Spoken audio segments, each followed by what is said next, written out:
So oftentimes in life, we're dealt with some pretty harsh blows. And no amount of crying and complaining and worrying or blaming other people will ever change it. See, oftentimes in life, we're dealt some pretty harsh realities. And that's just a fact of life. My story is a testament to this truth. You see, no amount of complaining or crying about it or blaming other people will ever change what has happened to me. But over time, I've learned to deal with these things. I learned to find power in my life, in the situation. And I hope that listening to me today and hearing my story and learning these 3 tools will help you find more power in your life, help you deal and find more resiliency, boost resiliency, prioritize safety, and be more responsible in your life.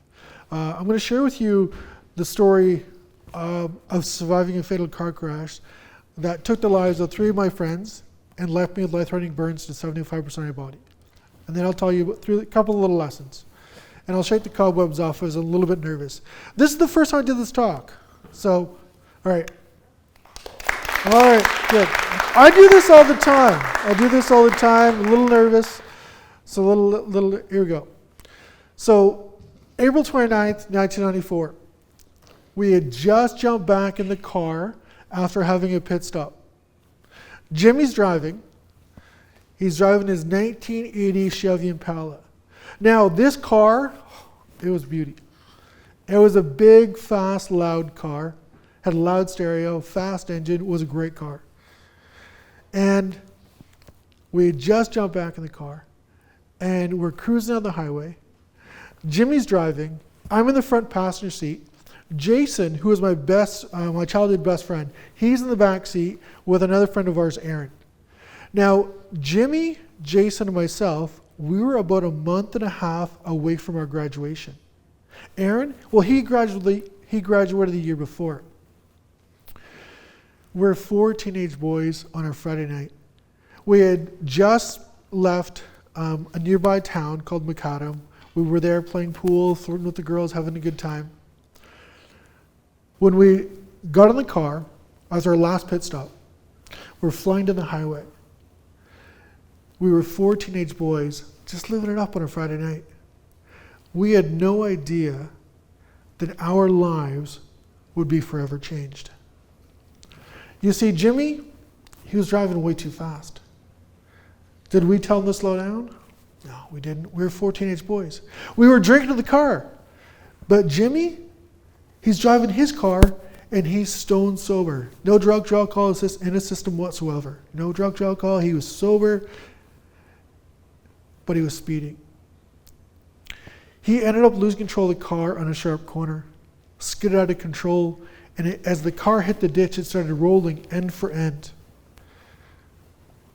Myself, I was the only person to survive that fatal car crash. The car hit a telephone pole and burst into flames. And I was the only person to survive. I was transported to a nearby hospital's burn unit in St. John, New Brunswick, where they induced me into a medically induced coma. After waking from that month-long coma, my world was in chaos. I began living a nightmare that no person, let alone a teenager, should ever have to experience. I want to share with you a few lessons that I've learned along the way. Now, you don't have to be involved in an extreme car crash like this to learn from these lessons. But I want to share with you these lessons. Because we've all had challenges in our life, right? We all struggle with different situations. We all struggle with work and life sometimes. We just come out of this COVID situation. We're going to get back into life. We all have life challenges, right? And I promise you, when you use these 3 lessons that I've learned, it's going to make a difference in your life. So lesson 1, stop and breathe. Stop and breathe. When your life is so stressful, you're going through a challenge, whatever roadblock, struggle, whatever you're dealing with, and you are at your wit's end, your blood pressure's rising, your heart rate's rising, you're pissed off, you're angry, and you don't know how to get through this, stop.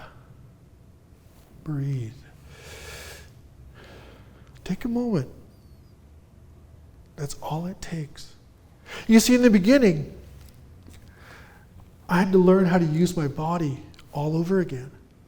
My hands, they were heavily damaged from the fire. And I couldn't use them like I did before. I had to get used to my hands. I had to get used to dropping things. And I gotta tell you, there were many times that I would drop things. And when a dish, it would smash the floor, that smash was all it took for me to get freaked out and pissed off and angry, frustrated, and I would run off. And I would bury my head on a pillow or just sobbing uncontrollable tears because I was dealing with so much. Life at this point was taking a toll on me. But over time, I learned to stop. Take a breath. Breathe. Take a moment. And that's all it takes. So when you find yourself, you're stressed out, you're freaking out, you're pissed off, you're angry, you're at your wit's end, stop and breathe. Lesson 2, reframe the situation. I'm notorious for reframing situations.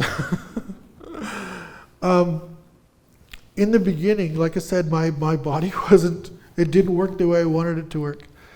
And when I would try to do things, I would get frustrated and pissed off and angry because my hands weren't working the way I wanted them to. After spending a lot of time at a rehabilitation center and learning how to use my hands, how to dress myself, how to put on my clothes, how to open doors, how to cook for myself. When I learned how to use my hands with limited functionality, my quality of life increased dramatically. So when you find yourself, you're struggling, stop, reframe the situation.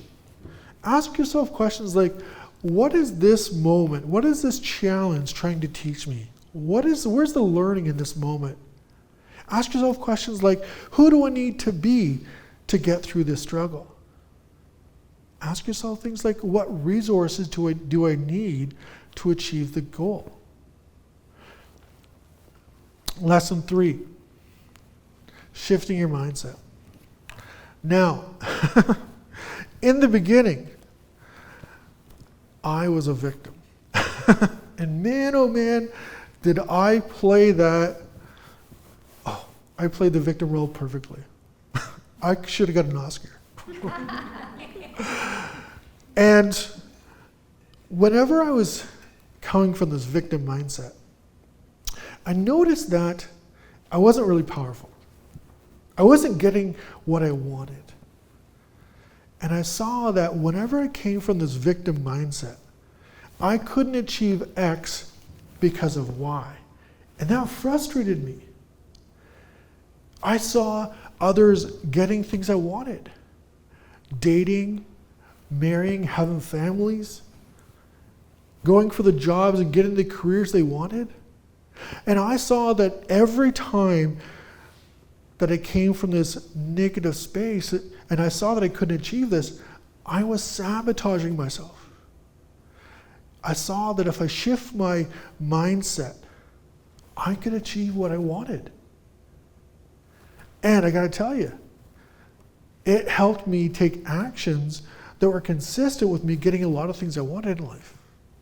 And I've actually accomplished a lot of great things in my life because I've shifted that mindset.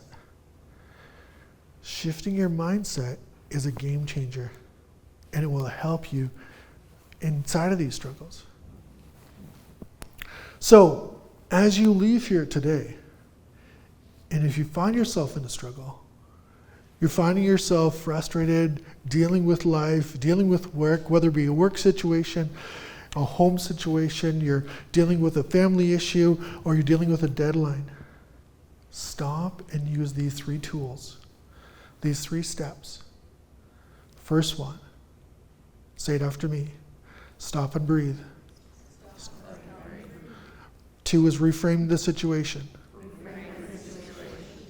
3 is shift your mindset. When you use those 3 steps, you, like me, can accomplish anything. And I hope that this time together helps you boost resiliency, prioritize safety, and take responsibility. And together, we can achieve what we desire. Together we can go through those roadblocks, bust through those challenges, and turn adversity into opportunities for growth and resiliency. Thank you.